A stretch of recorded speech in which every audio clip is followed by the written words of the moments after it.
এই মুহূর্তের খবর, লালবাজারের কাছে একটি গুদামে আগুন লেগেছে। দমকলের একাধিক ইঞ্জিন ঘটনাস্থলে পৌঁছেছে। দেখতে পাচ্ছেন যে ধোঁয়ায় ঢেকে গিয়েছে চারপাশ। সরাসরি সুকান্ত মুখোপাধ্যায় আমাদের সঙ্গে রয়েছেন। সুকান্ত,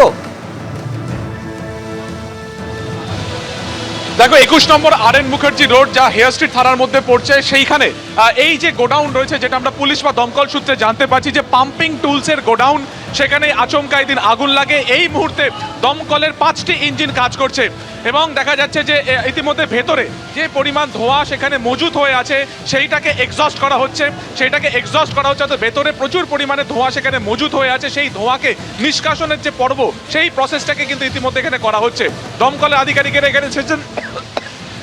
অন্যদিকে এখানে হেয়ার স্ট্রিট থানা পুলিশ রয়েছে অফিস টাইমে। এখানে এই আগুন লাগার জেরে যেটা দেখা যাচ্ছে যে প্রবল ধোঁয়া আশপাশে।